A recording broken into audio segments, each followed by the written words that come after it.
teman-teman Suara Juventini bersama gue Jeki. Kita langsung bikin lagi sebuah episode untuk kemarin yang kita review, yaitu Juventus vs Nantes. Apa kabar teman-teman semua dari Sabang sampai Merauke penonton Suara Juventini? Sehat semua ya. Nah, kalau Jabotabek mungkin hari ini cuacanya hujan, jadi asik cuacanya.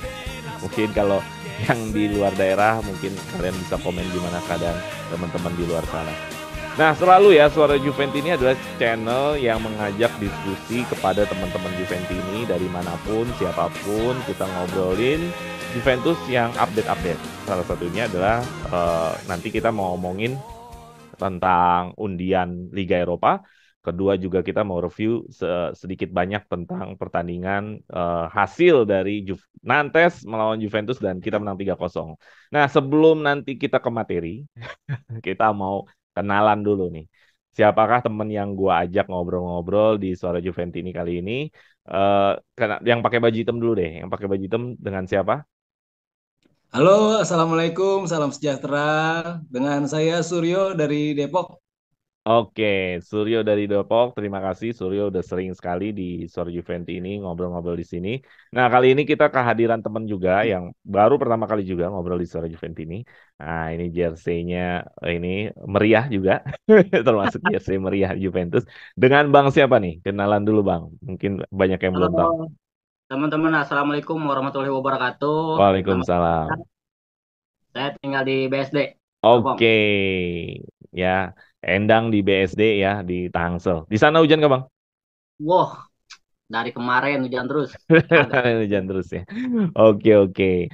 Ya, langsung aja ya. Karena kita tadi malam sudah lolos. Mau nggak mau kita ditunggu lagi penantang berikutnya nih. Ya, sebelum undian pasti banyak dong nyangka-nyangka bakal ketemu siapa, bakal ketemu siapa. Gue pribadi pengennya langsung aja ketemu yang kuat. Langsung ketemu Arsenal atau ketemu siapa? Atau ketemu kalau MU nggak mungkin karena kan sama-sama yang lolos dari si penantang. Ya tadinya gue pengennya Arsenal langsung yang kuat aja. Cuman alhasil undiannya kita dapat klub Jerman Freiburg ya disebutnya. Terus nggak terlalu ini sih familiar ya. Klubnya nggak kayak Dortmund, nggak kayak Munchen atau kayak siapa lagi sih kalau klub Jerman yang Leverkusen ya kan? Atau siapa lagi? Stuttgart, Ya kayak Stuttgart. Ini nggak terlalu familiar ya. Schalke. Ah, Schalke nggak terlalu familiar. Tapi Jadi tapi ini Freiburg ini urutan keempat loh. iya, betul keempat. Nah, tapi sebelum kita ngomongin Facebook, sebelum undian ini, kalau Endang dan Suryo, siapa ngarepnya? Pengen ketemunya siapa, Sur? Kalau gue sendiri ketemunya terus terang pengennya ketemu itu tuh yang buat alat periksa kebidanan, sorry. USG. USG. Ya, Ya, agak aneh juga itu ya. Nama klub USG. iya. Ya mungkin Karena buat kita aneh kali ya, buat mereka nggak aneh ya. ya buat mereka Berarti nggak aneh. kalau Karena saya klub, Hah? kalau saya berarti satu pikiran sama Bang Suryo. Itu USG. Saya kehamilan. USG. Ya klub dari Belgia ya, USG ya. Iya. Betul. Berarti pemain bolanya bidan-bidan dong ya. Bidan-bidan. Sebagian. Klinik-klinik. Ya sekalian. Oh, tadinya Suryo sama Endang eh, sama-sama pengennya ketemunya USG ya. Iya. Iya, Oh. Bro Jeki. Nah, ternyata Iya, pas di tapi aneh juga itu gitu apa kenapa? nama akunnya USG gitu. Kalau ini kan PSG, ini USG gitu. Ya biarin naik. Kan akhirnya diundi nih. Ternyata hasilnya adalah lawan klub Jerman yang namanya gue merasa nggak familiar ya, kurang terkenal lah, yaitu Freiburg. Nah, gimana setelah tahu lawannya adalah Freiburg? Gimana, Sur?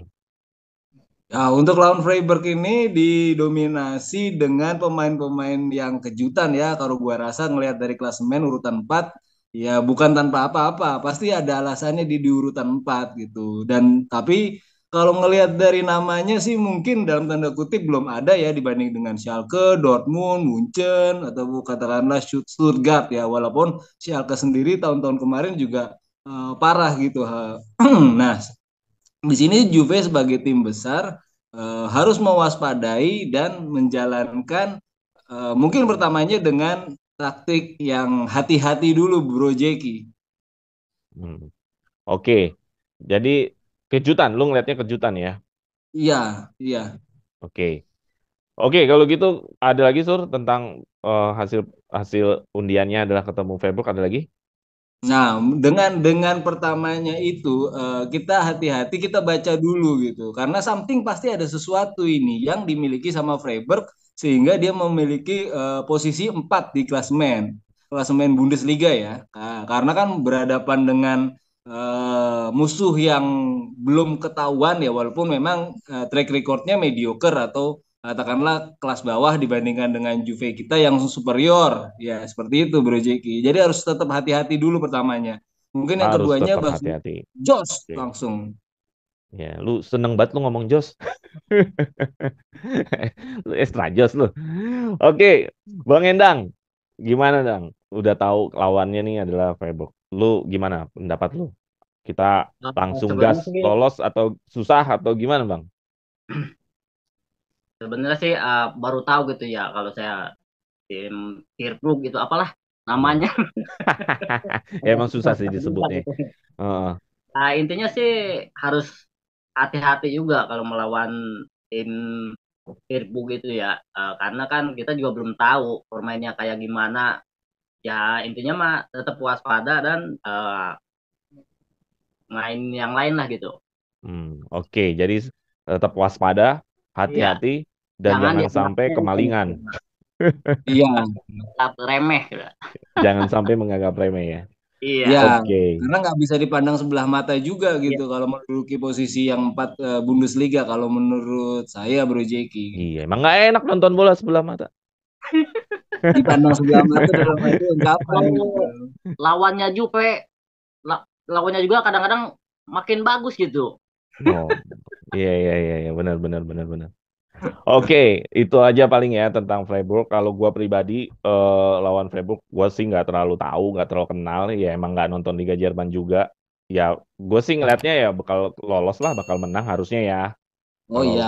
bakal Kan menang. itu pasti gitu. Tinggal nanti di terakhir pertandingan, maksudnya sebelum melawan Freiburg, itu kan kita lawan Roma. Apakah ada yang cedera pemainnya?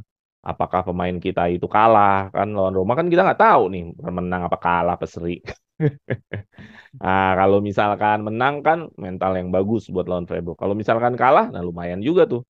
Eh, agak ngebawa abis kalah kan lawan Freiburg belum tentu gampang gitu. Ya, gue melihatnya nanti pertandingan terakhir sebelum lawan Freiburg lah gimana lawan Roma karena lumayan juga jadwalnya abis lawan Roma lawan Iya. eh, Padat. Liga Eropa. Oke, Iya. itu aja undian Freiburg. Kita nanti tunggu aja di tanggal-tanggal tandingnya kalau nggak salah tanggal 10 Maret ya. 10, Iya. 10 Maret ya 10 Maret. nanti kita lihat langsung Juve menjamu di Allianz Stadium. Ya kita lihat aja apakah Juventus langsung ngegas ataukah malu-malu kucing dulu kayak lawan Nantes nih di kandang seri dulu. Karena Oke. nggak ada Nah, masalah Bro Jeki. Nggak ada hmm? masalah. Kalau Ya, kalau pokoknya pertama ke pertama buat ngebaca dulu di kandang nggak ada masalah. iya Ya mungkin intinya nggak mah mulai pertama mungkin lihat-lihat permainan dulu kali. iya. Iya Alurnya semua kayak nggak ada gimana. masalah kalau menang mah. Iya. Ini semua masalah kan kalau kalah aja. Mau away kayak mau home. Oke, gitu aja kali ya tentang Juventus Freiburg ya. Gue juga belum cari-cari informasi juga. Freiburg ini kan baru tadi kita dapat kabar juga kan. Jadi kita nggak usah banyak-banyak bahas dulu deh tentang Juventus Freiburg. Nanti aja, ntar ada pembahasannya lagi soal Juventus ini pasti akan bikin previewnya melawan Freiburg ini. Oke, itu tadi ya. Tunggu aja teman-teman soal Juventus ini kita lanjut di babak 6 bukan babak 16 besar. Babak iya benar-benar babak 16 besar di Juventus PS Freiburg. Oke, kita langsung ke babak 32 besar yang barusan tadi malam kita lewatin pada saat kita bikin ini, berarti saat di malamnya. Akhirnya kita menang dengan sangat meyakinkan 3-0. Luar biasa, Juventus bisa bagus sekali ya mainnya ya. Maksudnya karena ada keuntungan juga sih. Keuntungannya karena ada pemain Nantes yang kartu merah di menit 20. Nah, itu menjadi modal buat Nantes. Buat jadi modal buat Juventus akhirnya bisa mendominasi sampai akhir pertandingan dan Di Maria lagi-lagi menjadi superstarnya Juventus, benar-benar menjadi pembeda, benar-benar world class-nya playernya Juventus. Apalagi yang gol pertamanya nanti kita bahas tentang gol. Tapi secara secara ini hasil gue lumayan puas, ya cukup puas dengan hasil 3-0 meyakinkan lah gitu. Kalau kalian gimana? Bang Endang gimana ngelihat hasil 3-0 nih melawan Nantes? Masih udah puas atau masih belum atau gimana, Bang Endang? Ya kalau menurut saya sih cukup puas lah. Cuman kan itu banyak peluang-peluang yang tidak menjadi gol. Oh, kurang dimanfaatkan dengan baik gitu Ya, ya. kurang dimanfaatkan. Itu. Jadi sebenarnya kalau dimanfaatkan lagi, golnya bisa lebih banyak gitu ya. Iya, bisa lebih itu. Bisa lebih. Apa peluang Bang Peluang Endang banyak. inget yang Bang Endang mungkin masih inget nih, masih berasa-berasa harusnya jadi gol. Ada nggak yang masih inget? Peluang, Peluang duh, Cuadrado kali, Cuadrado. masih hilang itu. Baru kemarin udah hilang lagi peluang-peluang kemarin. Cuadrado ingat nggak peluang Cuadrado tuh bagus tuh. Cuadrado, ya, Ngegocek-gocek. Dia yang hajar dari kanan. yang dari Diajar. kanan. Iya, Iya. ya. Tapi kalau Cuadrado emang mainnya begitu kali ya, lambat. Oh gitu. Kadang-kadang kalau lihat permainan Cuadrado itu nggak mau langsung menusuk. Dia Hmm. lihat udah dapat bola di kiri, mau serangan balik, dia nahan dulu, Hmm. nggak pernah langsung jos gitu. Kalau Hmm. kata Bang Suryo, jos. Iya, dia seneng banget ngomong Jos. Memanfaatkan. Ah, iya, iya, iya. Iya, benar juga banyak peluang yang nggak bisa jadi gol. Yang gua inget ada peluang Kostik, ada peluang Cuadrado. Aduh. Kostik kena tiang bolanya, kena tiang keluar lagi. Gitu. Oke, kalau Suryo gimana Sur? Dengan hasil 3-0, gimana respon lo ketika kita akhirnya menang nih 3-0 nih? Jos, tentunya gue senang lah sebagai seorang Juventini. Menang Hmm. dengan skor 3-0 dan skor itu kebetulan kan akhir-akhir ini jarang dimiliki Juve dengan yang mencolok-mencolok gitu kan 3-0. Itu bisa jadi tren positif buat keran gol yang selanjutnya dan semoga bisa nyetel langsung. Jadi 3-0, ntar menang 4-0, 5-0. Jadi makin gampang langkah Juve mau di Serie A ke mau di Europa League kayak gitu bro Jeki. Oke. Nah, tapi ada pertanyaannya gini. Kalau misalkan nggak ada kartu merah, masih tetap menang 3-0 nggak? Kalau gue ngelihatnya kita bahas sedikit ya di menit kelima itu kan sudah rontok dalam tanda kutip mentalnya Nantes ngelihat gol apiknya Di Maria bro Jeki. Hmm. Ya, jadi maksudnya Ya masih tetap untuk 3-0 walaupun tanpa kartu oh merah. iya. Oh iya, iya. Gue tetap dengan keyakinan gue yang beberapa kali di episode Suara Juventus ini skor 3-0 selalu gue pegang. Oke. Itu mah bukan keyakinan, template kayaknya lu mah. Sebut Ya, itu. bukan template karena kalau menurut gue Tiga pribadi kosong, tiga skor tiga kosong. kosong itu udah jelas pembeda gitu. Kalau Bang Endang gimana Bang?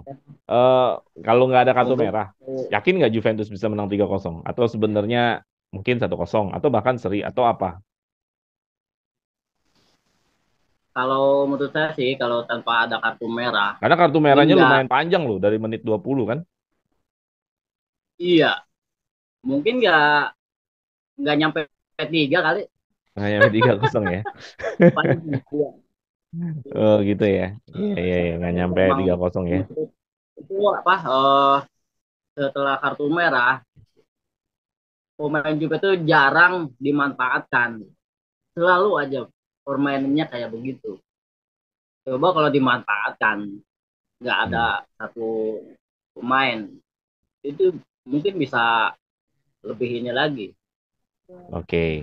Oke, kalau gue Soalnya melihatnya, ada lagi? udah cukup. Dah ya. Kalau gue melihatnya hasilnya nggak 3-0 sih kalau ada kartu merah, paling 2-0. Karena Nantes di situ luar biasa ya. Di situ pendukungnya gila banget ngedukung Nantes. Berisik banget di sana. Terus Nantesnya juga sangat bersemangat. Gue ngelihatnya nggak mungkin sampai 3-0 karena setelah habis kebobolan itu Nantes berusaha untuk ngejar gol, ngejar gol. Gue ngerasanya sih 2-0 sih. Gitu. Karena eh, melihat nggak keseimbangan dari Nantes, ya wajar sih Juventus harus menang lebih dari 1-0 atau 2-0. Jadi 3-0 sih hal yang sangat pantas lah karena ya Nantes bukan siapa-siapa juga. Ya Tapi memang sesuai dengan kandang kandang Nantes sih gua akuin berisik sih. Maksudnya kandang Nantes beda sama kandang-kandang Liga Inggris yang kadang-kadang malah suara Ultras Juve yang lebih kedengeran. Dominasi. Heeh. Oke, kita mau lihat proses golnya. Salah satunya kita bahas yang proses gol yang pertama ya. Ini gol luar biasa. Ini mungkin akan menjadi gol terbaik di Liga Eropa musim ini mungkin, atau menjadi gol ya pasti akan menjadi gol terbaik minggu ini ya. Ini golnya mantep banget. Itu ada 2 potongan klip. Sebenarnya prosesnya adalah pertama kali Fagioli memotong umpan dari pemain Nantes. Fagioli bawa dan Fagioli men-scanning posisi Di Maria lumayan agak jauh dari pantauan back. Akhirnya Di Maria punya keputusan yang sangat di luar dari ekspektasi. Biasanya kalau di luar kotak penalti gitu mana ada orang nge-shoot. Mungkin kontrol dulu atau crossing atau bawa lagi masuk ke dalam kotak penalti. Tapi di luar ekspektasi malah Di Maria melakukan shoot. Nah, kalau gua ngerasanya ini emang udah kelasnya beda lah ya sama yang lain karena bikin keputusan sebelum bola datang itu termasuk pemain kelas dunia. Nah, gimana Sur lo melihat gol Di Maria ini? Untuk proses gol Di Maria sendiri kan dalam tanda kutip di sini Fagioli menembus kesalahannya ya. Kalau waktu gol di kandang kita kan dia sempat ke intercept juga, terus yang sekarang dia gantian mengintercept lawan, terus ngirim ke Di Maria dengan kejeniusannya yang sangat super, tendangan ciri khas melengkung hampir 45 derajat kalau gue rasa karena dari sudut yang hampir nggak mungkin itu, hampir miring begitu ya kan. Set, dan itu langsung menjatuhkan mental. Kalau gue bilang menjatuhkan mental Nantes karena dia shock. Gol terjadi 5 menit pertama di kandangnya dia sendiri hancur.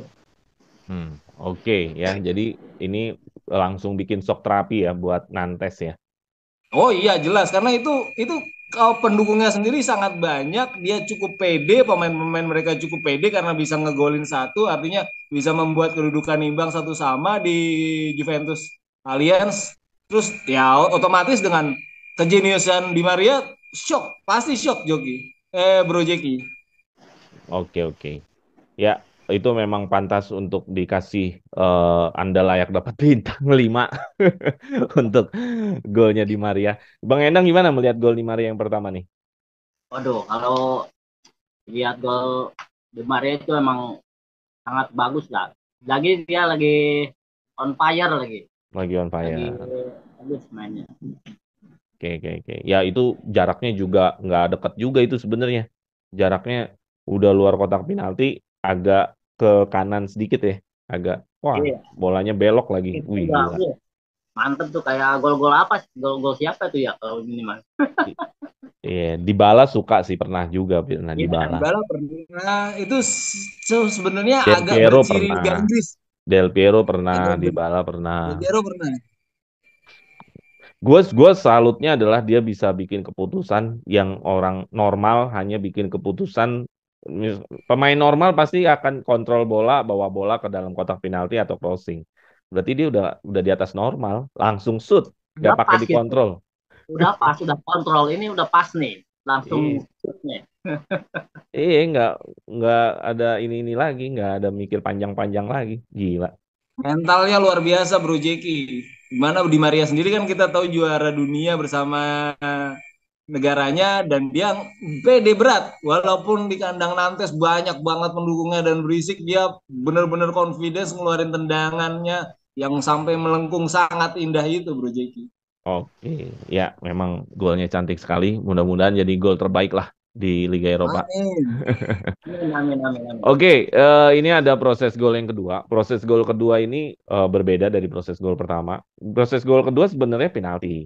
Cuman ada proses sebelum penalti tadi, yaitu membangun serangan setup dari bawah, yaitu Danilo pertama oper ke Fagioli, Fagioli tektok sama Locatelli, Fagioli habis itu umpan ke Rabiot. Nah, Rabiot bawa bola overlap dari tengah, bawa bola, terus udah itu Rabiot di situ ada satu klip yang menarik lima pemain dari eh, lima pemain dari Nantes ya. Akhirnya di situ Di Maria kosong.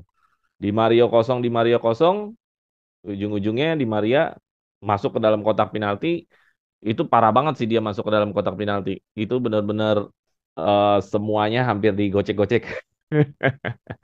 Akhirnya terjadilah Acak-acak. insiden diacak-acak lah. Itu tenang banget di Maria di situ. Tenang banget, kayak bener-bener kayak bukan lagi bertanding, kayak lagi latihan. Tenang banget, Kalau gocek-gocek. mainnya sama hati emang begitu. Iya, tenang banget. Kayak nggak gerasak gerusuk, belok sana asik banget gitu. Akhirnya ada satu insiden, gua nggak tahu itu langsung diganjar kartu merah pemainnya si Nantes. Eh, Wasitnya ngelihat seperti apa? Gue sih masih ngelihat itu masih natural ya, dia jatuh ya. Tapi wasit menguntungkan Juventus kali ini. Memberikan kartu merah, akhirnya gol kedua adalah penalti. Tapi prosesnya sebenarnya cukup panjang sih. Nah, dari gol kedua, apakah peran Di Maria masih penting ataukah sebenarnya gol kedua ini Juventus sudah bermain sebagai tim? Nah, kalau Bang Endang melihatnya gimana? Apakah Juventus tetap masih Di Maria perannya ataukah Juventus yang bermain sebagai tim? Kalau ini sih kayaknya Demaria emang perannya sekarang. Masih perannya Di Maria ya, gol kedua ya. Demaria. Hmm. Uh, udah Oke, pilih aja. oke. Jadi masih perannya Di Maria. Nah, kalau untuk Suryo gimana Sur? Apakah ini masih ada peran Di Maria yang cukup besar atau Juventus sudah bermain sebagai tim untuk sampai ke gol kedua ini? Ya, pertama gini, untuk yang diakibatkan penalti kan karena memang skill individu di Maria dan mentality dia yang mental yang sudah bagus sekali untuk masuk menggocek-gocek, terus kepanikan itu juga disebabkan dari gol yang pertama. Mental sudah jatuh, kemudian digocek, dia menggocek beberapa pemain Nantes dan Nantes sendiri harus berbuat apa gitu dalam tanda kutip untuk supaya nggak gol gitu. Ya memang akhirnya walaupun memang natural jatuhnya, itu gue lihatnya sebagai sebuah proses kejatuhan mental. Yang kedua, perpaduan yang bagus antara Fagioli, Rabiot, kemudian Di Maria. Rabiot berani maju, apa namanya, membawa bola, Fagioli intercept, dan kemudian terakhir Di Maria karena dalam tanda kutip mental sudah jatuh, back-back ini panik gitu dalam tanda kutip untuk gimana nih buat ngamanin ya. Wah, ya memang akhirnya penalti gitu. Seperti itu Bro Jeki.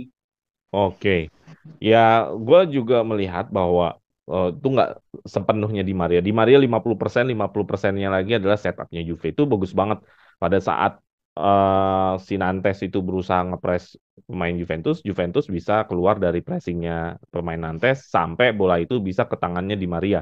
Dan akhirnya Di Maria gocek, gocek, gocek, gocek, dan akhirnya terciptalah yang namanya penalti. Tanpa ada setup dari awal. Juventus tadi dari Fagioli, Fagioli ke Locatelli, Locatelli balik lagi ke Fagioli, Fagioli ke Rabiot, Rabiot bawa bola dari tengah, dia ngelihat posisinya Di Maria enak, itu nggak bakal bisa terjadi gol kedua itu. Jadi nggak serta-merta karena tiba-tiba penalti sih. Jadi ada hasil setup dari Juventus yang sudah bermain sebagai tim. Dan itu bagus sih untuk modal Juventus bisa menjuarai Liga Eropa mudah-mudahan. Oke, kita langsung ke gol ketiga. Nah, gol ketiga nih berantakan sebenarnya. Gol ketiga ini gol hasil rebound atau bola muntahan. Bola muntahan dari pertama kali sebenarnya Vlahovic di passing sama Sandro, tapi Vlahovicnya dijatuhin. Habis itu Sandro dapat bola lagi, tapi dia ini apa, one two, 1-2 sama Rabiot. Nah, habis itu Rabiot balikin lagi bolanya ke Sandro, cuman Sandro shoot, Sandronya ditepis sama kiper, ya kan? Bola bola mental lagi, habis itu kena Vlahovic, Vlahovic kayaknya mau crossing atau ngesut, bola mantul, kelempar ke atas, tiba-tiba Di Maria nyundul aja. Kayaknya nyundul yang penting nyundul aja deh. Nggak sengaja itu. Kayak nyundul nggak sengaja. Kan Orang nunggu. iya.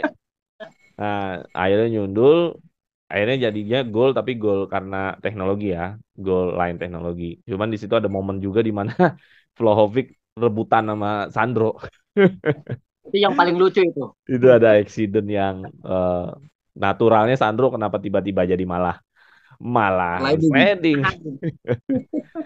Jadi agak-agak ini nih, agak-agak apa, sekelumit lah ya, agak berantakan memang gol ketiga ini, cuman ya akhirnya terjadi gol juga. Gimana Sur lu melihatnya Sur? Ya, kalau mau dilihat berantakan dari prosesnya dan line line goal dari teknologinya itu bisa membantu lah karena sundulannya di Maria walaupun nggak sengaja tetap disahkan menjadi gol. Tapi sebenarnya sisi positifnya build up itu sudah rapi dari gol kedua.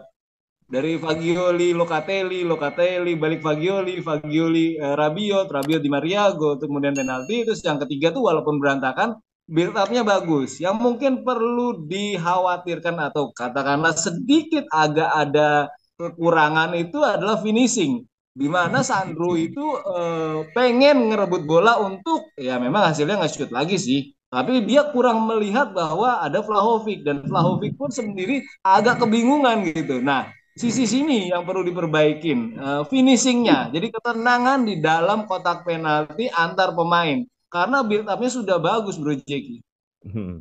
Iya, iya, iya, iya. Ya, gue juga bingung itu tiba-tiba kenapa Sandro jadi ngalingin Vlahovic. Ya, cuman emang harus ada cerita-cerita unik sih dalam setiap pertandingan. Nah, kalau Bang Endang gimana Bang ngelihat gol ketiga? Gol ketiga itu memang sangat lucu dan apa disangka itu akan menjadi Jadi gol. gol ya. Iya, orang nggak ada yang ngeh kok pas gol itu juga tahu udah dikasih gol. Kan Di Maria juga kan nggak tahu itu gol apa enggak. Iya, Pas sudah ada nunjukin teknologi apa wasit nunjukin udah gol, dia baru. iya bener. Iya. Ya dia kayak nyundulnya juga, yang penting bola nggak keluar aja deh, gue sundul aja gitu. Jadi bukan Itu yang, kalau menurut saya itu nyundulnya bukan nyundul buat ngegolin, tapi buat iya, balikin lagi. iya mau nyundul-nyundul kayak buat passing gitu ya. Iya, itu kayak Iya. model gol kayak gitu siapa ya tuh? Ada juga yang kayak Ronaldo siapa ya yang dulu itu? Hmm. Yang pas di dalam Iya, iya, iya, iya, iya, teknologi udah masuk. iya, iya. Ya tapi ini menjadikan gol ini Di Maria hat-trick sih. Iya. Emang udah ada tanda-tandanya sih dari awal nih kayaknya Di Maria lagi kalau lagi main PES nih panahnya konak nih. Tapi ini Di Maria mau harus perpanjang ini. Oh iya, iya, iya. Nah, karena kita ngomongin Di Maria, kita ngomongin line up nih. Kita ngomongin rating. Nah, Di Maria akhirnya dapat man of the match ya. Ya, cukup tinggi sekali, hampir sempurna 9,8 ya mungkin udah sempurna lah kalau hitungannya. Karena dia hat-trick dan banyak sekali kontribusinya dalam pertandingan ini, jadi gua rasa wajar lah dia dikasih nilai segini ya. Cuman teman-teman Juventus, maksudnya pemain-pemain Juventus yang lain juga juga nggak jelek mainnya. Rata-rata ratingnya hijau semua nih. Kalau hijau tuh biasanya ratingnya 7 ke atas. Nah, hanya Kean yang dapat eh, raportnya nggak terlalu bagus. Nggak merah sih, cuman ya sedang-sedang aja. Penggantinya juga yang udah dapat raport, Cuadrado dianggap bagus, Vlahovic dianggap biasa-biasa aja. Nah, gimana melihat penilaian ini semua nih, Bang Endang nih, Di Maria sebagai man of the match, apakah pantas sih? Pasti pantas lah ya. Terus sama pemain Juventus yang lain nih, penilaiannya gimana nih? Ya kalau Di Maria ya emang udah untuk malam ini bagus, cakep pokoknya. Dia Cakep lagi ya, on fire, lagi on fire. mainnya Oke. dengan hati gitu, nggak Yoi. terlalu. Terus pemain yang lain ya cukup bagus, udah ada rating itunya ya. Terus yang Yang mungkin sedang. ya Ken kali ya, Ken Kean. gimana ya? Dia kadang-kadang itu kalau ini mah mainnya angin-anginan, Angin-anginan. Angin apa nih? Angin duduk apa angin apa nih? angin ribut. Angin Dia ribut ya. kalau lihat Ken main tuh kayak kebingungan gitu. Kalau udah posisinya Hmm, lari gitu. sana lari sini gitu. Tapi dia masih bisa golin sih, Bang. Masih iya, aneh gitu dia. Tapi Kan kalau kemarin mungkin golin lawan Ken Spezia. apa harus dimanja aja. Kalau kelihatannya harus ada mengatur dari Kasih umpan tengah. yang enak gitu ya. Iya, Kalau nggak dikasih umpan yang enak nggak bisa dia gitu ya. masih kebingungan. Oke. Udah, Oke kalau gitu terima kasih Bang Endang tentang main rating dan line up-nya. Kalau lu gimana Sur melihat rating dan line up-nya kemarin? Oh iya jelas, Di Maria itu patut mendapatkan man of the match karena dari pertama itu kejeniusan dia untuk melihat sisi mana yang kira-kira bisa ngegolin. Ya, gol yang kedua dari segi skill dia menggocek-gocek beberapa pemain Nantes dan kemudian menimbulkan kepanikan di antara para back. Dan di gol ketiga gue ngeliat kengototan Di Maria, walaupun memang kelihatannya itu mau nyundul kemana, tapi dia ngotot sih sebenarnya maju ke depan terus nyundul gitu. Dan terjadi gol karena disahkan oleh teknologi line up itu. Ya memang pantas Di Maria. Untuk hijau semua pemain-pemain yang lain ya karena memang build up itu sukses berjalan. Untuk pertandingan lawan Nantes malam ya atau bisa dibilang transisi dari bertahan ke menyerang, nyerang ke bertahan itu cukup rapi. Kemudian untuk Kean sendiri yang mendapatkan raport yang biasa-biasa aja atau dalam tanda kutip kita kalau di sekolah istilahnya perlu remedial gitulah ya. Nah, gue ngelihat rasanya Juve perlu menambah satu striker senior untuk membagi pengalaman terhadap Kean gitu. Karena Vlahovic sendiri belum terlalu senior dan kalau menurut gue Milik Milik. pun belum terlalu senior sebenarnya. Ya, harus yang lebih tua lagi gitu. Karena Kean sendiri punya potensi tapi di depan gawang kadang suka kebingungan untuk bagaimana caranya atau katakanlah menjaga mentalitas supaya pede untuk menembak karena beberapa kali memang pede untuk mengdribble-dribble gitu atau katakanlah untuk beradu body balance dengan back-back pemain lawan tapi yang kesulitannya atau kelemahannya adalah dia nentuin kemana gitu tendangannya itu kalau gua rasa gitu Bro Jeki. Oke, thank you ya. Gue sih juga melihatnya yang lain lagi bagus. Sayang banget ini Kean. Sebenarnya di line up ini, kenapa sih Kean itu dari awal udah main di line up? Kenapa nggak Vlahovic aja? Biasanya juga Vlahovic. Nah harusnya ini gue pengennya Vlahovic main dari awal. Terus Kean itu mainnya babak kedua aja seperti biasa. Dia ini jadi cadangan. Gue setuju kalau Kean itu jadi cadangan dan main di babak kedua. Karena kan tenaganya bagus tuh, gede tuh. Jadi biar bisa ngabisin tenaga lawan tuh di menit 70 sampai habis. Jadi kan kebingungan. Terkuras tenaganya jagain Kean kalau dia masuk ke menit 70. Ini malah dibalik sama Allegri. Malah Vlahovic yang masuk Kemarin menit. kali dapat. Hah? Mungkin karena kemarin kali. Iya, iya, iya, iya, iya. Jadi sangat sayang sih kenapa nggak Vlahovic Iya. aja. Karena menurut gua kalau Vlahovic agak lebih smooth lah, agak lebih lebih halus lagi dalam menerima bola, agak agak lebih tenang menerima bola. Ya iyalah kan harganya beda. Betul, Harganya kan betul. mahalan Vlahovic. Ya jadi kenapa nggak Vlahovic aja? Ini kalau Vlahovic main, sebenarnya masih bisa lah nambah-nambah satu gol lagi mah. Gitu. Ya jadi itu aja sih gue Betul. dari lihat semuanya mainnya bagus sih. Locatelli, Kostic main bagus, Rabiot bagus, Kostik Oh, lumayan. Sandro bagus, MDS bagus. Ya gol ketiga kan gol akibat Sandro juga walaupun Sandro punya momen unik sama Vlahovic. Ya tapi kalau Sandro nggak bikin one two Mungkin sama Rabiot nggak bakal bisa oh enggak bakal bisa ya. gitu. Jadi semua hampir hampir main merata sih gitu. main merata semua. Ya sayang aja kenapa nggak Vlahovic main di awal, Kian seperti biasa main babak kedua. Mungkin Itu aja sih. dari sisi mencoba mengerti sisi mentalitas pengen dikembangin sama Allegri. Jadi dipasang di starting line up dulu buat nguras pemain ke dibalik gitu Bro Jeki. Nguras pemain back-back Nantes dulu staminanya.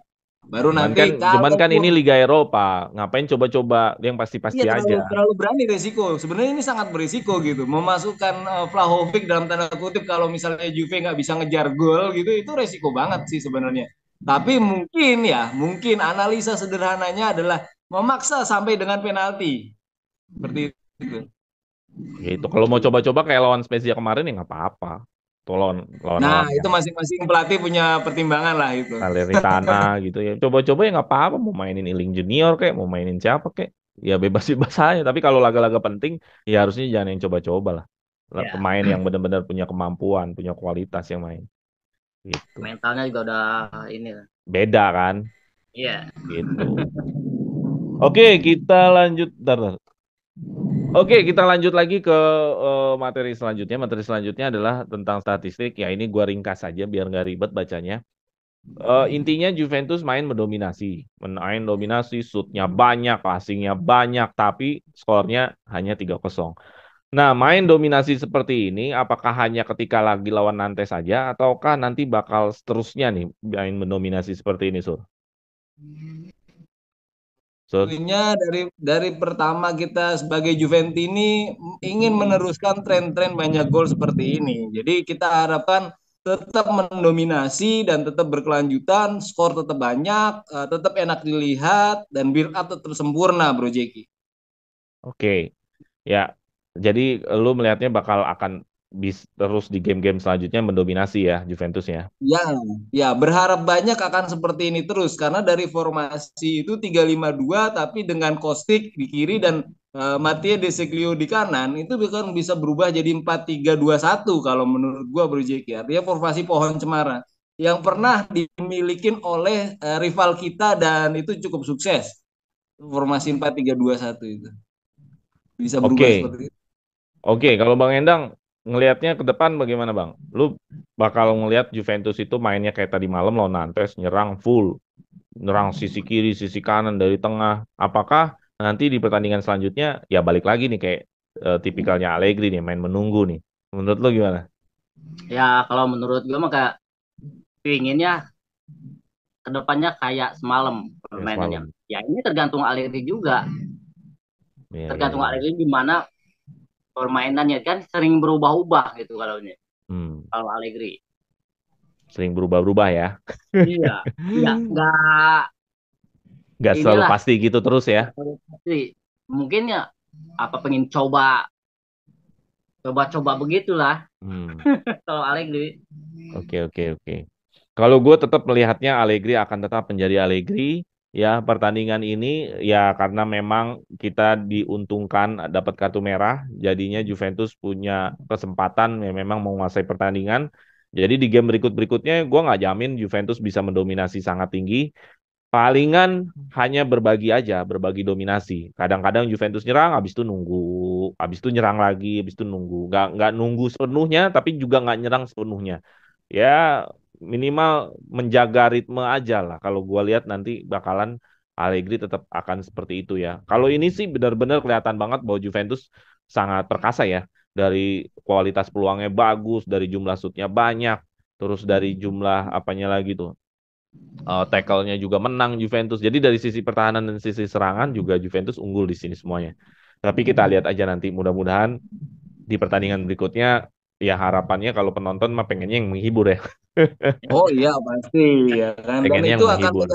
Tidak menyampaikan. membosankan. Ya, tapi pelatih yang punya ini sendiri, yang punya kekuasaan sendiri untuk mau main seperti yang maunya pelatih. Ya kan, nggak selalu bisa pelatih itu mengikuti maunya penonton. Ya kita lihat aja nanti, karena masih ada dua game lagi menuju Liga Eropa, satu game minggu depan lawan apa ya? Habis lawan Roma langsung Liga Eropa lagi. Jadi ya lumayan sih agak padat kalau kita lolos begini. Gitu. Oke, itu aja paling dari review kita. Mudah-mudahan review ini bisa cukup membantu. Ada lagi terakhir dari Suryo? Ya, ini dalam skor 3-0 ini Allegri ingin menyampaikan kepada rival-rival di Serie A atau katakanlah rival-rival di Europa League bahwa Juve bisa loh menang besar kalau dalam sisi positifnya ya. Dia pengen ngegas gitu pertama kali. Tapi semoga Allegri is Allegri, tetap keputusan di dia dan semoga tidak kendor lagi gitu. Artinya nggak perlu nunggu lagi dalam tanda kutip mempermainkan hati Juventini Juventini gitu kan karena kita ya pengennya ya hampir sempurna kayak ini gitu Nantes gitu transisi oke, build up oke, bertahan oke, tektok bagus, one two bagus, kemudian skill semua pemain jadi gitu Bro Jeki. Ya, ya, ya, ya. Ya itulah yang kita harapkan ya. Mudah-mudahan kita lihat aja ke depan hasilnya seperti apa. Nah, kalau Bang Endang ada tambahan lagi sebelum gue tutup? Ya mungkin kalau saya mah udah gitu aja dah. Udah gitu aja dah. Yang penting Forza Juve lah ya. Udah ya. Oke, terima kasih Bang Endang dan Suryo udah nemenin gue dan kita udah ngobrol-ngobrol tentang pertandingan tadi malam. Ya, mudah-mudahan Juventus bisa juara Liga Eropa ya musim ini ya. Amin. Amin. Amin ya. Satu-satunya. Iya, benar-benar.